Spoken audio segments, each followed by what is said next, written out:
اخطر 3 لعيبه في الزمالك ممكن اقلق منهم لو الزمالك فايقه والاهلي مش فايق او مش في المود.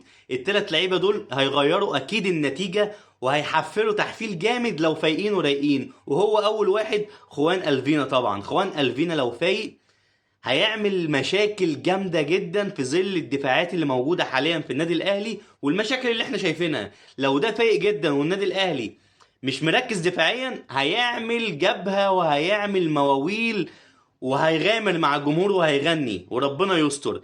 تاني واحد هو ناصر ماهر الغلاوي. ده لو فايق طبعا مهاري وخطورة وشوط، ولو رايق وهادي هيعمل جو جامد جدا لنادي الزمالك وخطورة جامدة جدا. تالت واحد مين؟ بنتايج.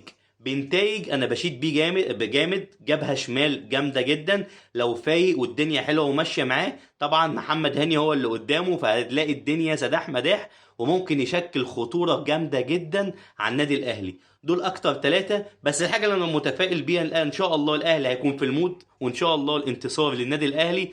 وكفايه اللي معانا محمد شريف. انا ما كنتش طبعا يعني محمد شريف ايه اللي جابك وبتاع، واحنا شفنا اداؤه عامل ازاي مع النادي الاهلي، عامل ازاي محمد شريف. بس محمد شريف في وجوده نادي الزمالك ما بيكسبش. دي حاجه انا متفائل بيها.